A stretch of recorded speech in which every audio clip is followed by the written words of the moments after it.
As a native speaker of any language, Swedish or English, you already know how to use the grammar of your language. How did this happen? Well, as a child, you began by listening to the language from the moment you were born.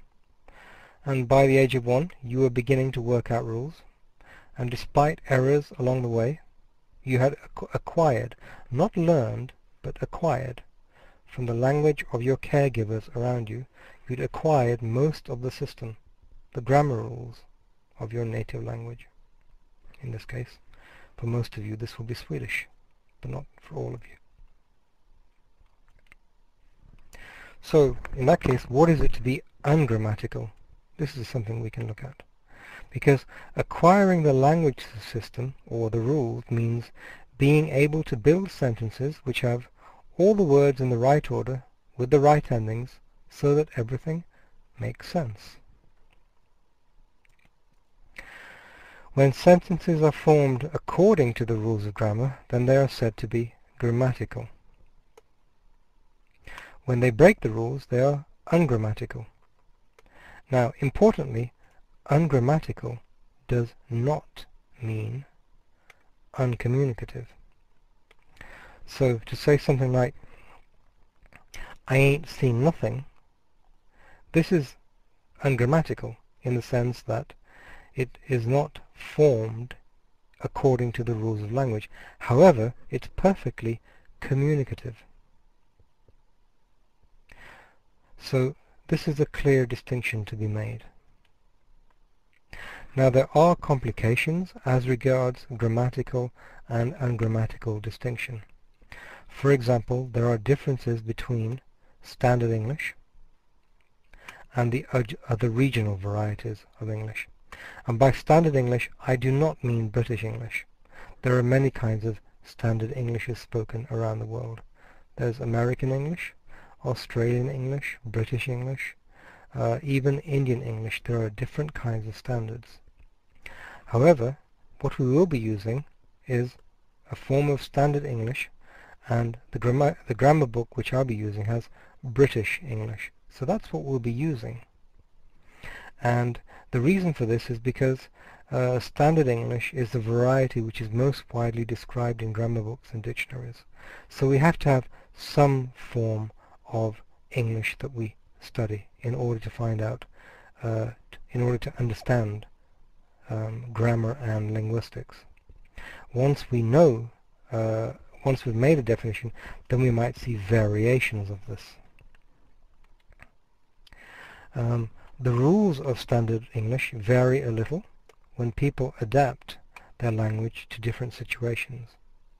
And what is very important is that the rules that govern the way we speak are not exactly the same as those which govern how we write. Sometimes students who study at university are not clear about this distinction. The rules for speaking are very different for the rules for writing. And Standard English is forever changing. It's not constant. There are different views about the best forms of English, and sometimes this will happen as we have our course, where we might have different viewpoints about what is appropriate or not. Now, the underlying assumptions on this course are that teachers and experts of English need not only, they do not only need to be able to speak and understand the language they are teaching or using. They also need to know a good deal about the way the language works. That is, its components, its regularities, and the way in which it is used. And learning about how language works, as I see it, is best gained through investigation and analysis of language samples. And often we use real samples, and sometimes I use real samples, but I change the text slightly to make it more studyable for a grammar course. And of course we use artificial examples to exemplify grammar. Now, language awareness and language analysis, what is it that I mean by that? Well, language awareness, this means having an explicit knowledge about the language and not only a gut feeling. So if you're asked to explain something, then you not only answering, ja, för att det känns som att det är rätt, but being able to have an understanding of why this is the case. But not memorizing it, but being able to understand it. Language awareness is the knowledge that teachers, experts have of the underlying systems of the language. And this enables teachers and experts to teach and use the language effectively. Now that's what language awareness is about. Language analysis, well, it varies. There's a difference in the terminology used there. If language awareness is the goal, then by analyzing language, we reach our goal. So, by analyzing language individually and in groups, there is a greater result in terms of memory and understanding. And that's what we will be using our seminars and workshops for, where you analyze the language and you articulate what it is that you think you understand. You see, what happens if you only have a limited explicit knowledge of the language? Well, a failure on the part of the teacher to anticipate learners' learning problems, and a consequent inability to plan lessons. By having an awareness of language, you'll know what students might potentially have problems with, and in selecting a certain kind of text, you might think, well, this might not be appropriate to use just now. You might have to give your students certain kinds of tools in order to be able to understand and perform better, so that your pupils will be more successful in the task that they do. Having a limited knowledge may also mean the inability to interpret a course book syllabus. You'll be in a situation where you have to choose course books and materials. You might not be able to deal successfully with errors that either you make or that your pupils make, if you only have a limited explicit knowledge of the language. And finally, depending on the level of your English, if students deem your knowledge to be weak, then there might be a credibility problem. You have to earn the confidence of your learners, and that means being able to write and to speak successfully and well. And understanding grammar means you will help your pupils to notice, because a key role of the language teacher is to facilitate the process of noticing and raising awareness among pupils. But this presupposes that the teacher has sufficient language awareness to be able to notice.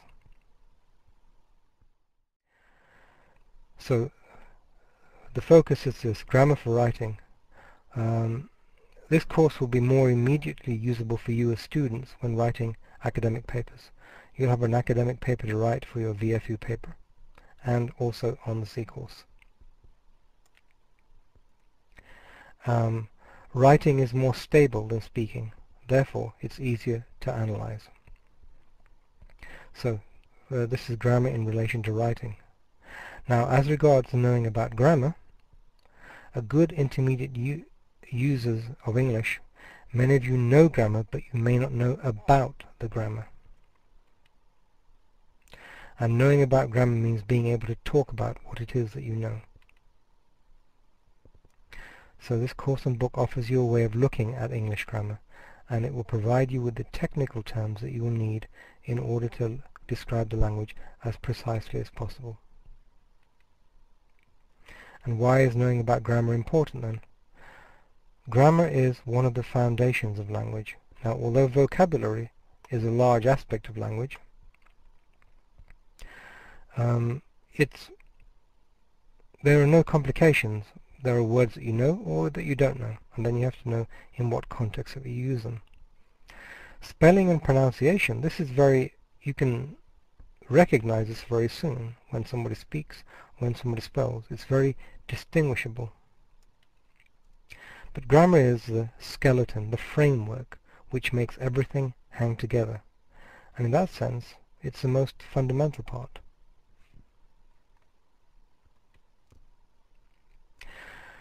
The grammar skills which you will receive also allow you to critically read and listen. Because advertisers, politicians, TV journalists, they all give their account of the world. And they're experts at manipulating grammar to suit their purposes and providing us with their viewpoints. Now, having a greater grammar knowledge allows us to critically read and analyze their texts. For example, read this, and now read that. The same event from two different viewpoints. But by looking at the language, you can also see then that here you have an agent. Somebody did something. Police shot 15 demonstrators. Here it says 15 rioting blacks were killed. So in this, if we call this A here, in A and in B, in A the agent has been left out. Here they shoot 15 demonstrators. Here is 15 rioting blacks were killed. So by using an adjective here for blacks rioting, it gives us a certain perception, and it affects our own way of thinking. You might read version A or version B, and then you might be at a cafe having fika with your friends, and you'll be using text which you've read in your discussion, so it can affect our own viewpoints about things.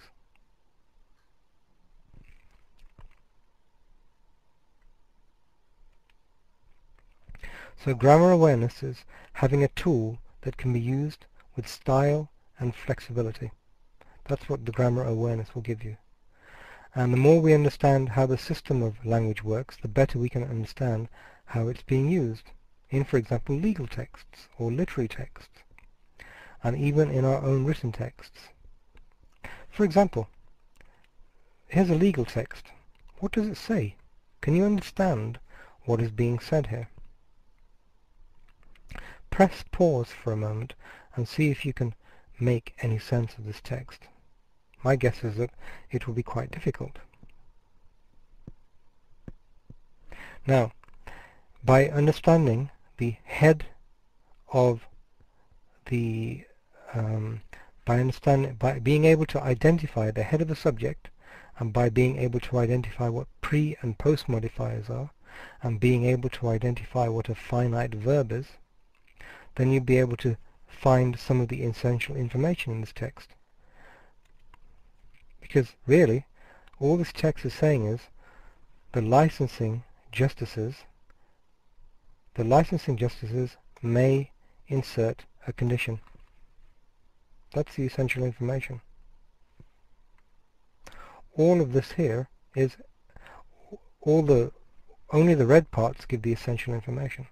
But to do this, you have to identify the verb phrase, and that's may and insert. And this is the head of the subject. Justices may insert something. So in being able to understand complicated language like this, a grammar awareness is a useful tool. Let me ask you, do you write badly on purpose? I know of no student who writes badly on purpose. Having said that, I know lots of students who don't know much about writing. Sometimes our language can let us down. We can be tired, careless, or unthinking. And we might produce speech or writing which is ambiguous or imprecise. Knowing what went wrong entails knowing how or when something is well written. So here are some slides that you see of student examples, versions A and versions B, and how are they readable or not, and which are more readable. You might want to press pause each time to have a look at it. Now, I got this text as a supervisor for a paper, and I had to help the student understand why this the important message which they had was hard to see in this version. And here's an updated version. As you can see here, the whole sentence has been divided into two, and there's an adverbial here. And by being able to understand what is good written language, you'll be able to work with your own written text and be able to write well accordingly. Here's another version. Now my viewpoint was this student text was very difficult for me to understand what it is that the person really wanted to say. All the important information was lost in this long, snaky sentence. Here's a revised version. And I claim that the revised version is much easier to read. And one more final example. This was a good paper, but this sentence was extremely difficult to read. And here's a revised version. And the grammar course will provide you with the tools and the understanding that you'll need to be able to convert fantastic ideas like this into clear, understandable written language.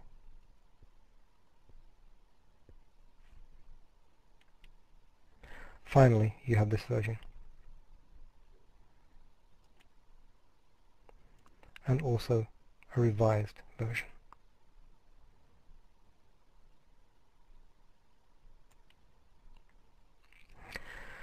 Finally, looking at the relationship between linguistics and grammar. Grammar is a part of linguistics, but not all aspects of linguistics include grammar. So that is, this is the field of linguistics, and in the field of linguistics there are many areas like phonology, morphology, syntax, which is grammar, pragmatics, semantics, and so on. So grammar is one of these areas, but it's a rather important and a rather complex area, which you'll be learning to make decomplexed, as it were. You make it more understandable.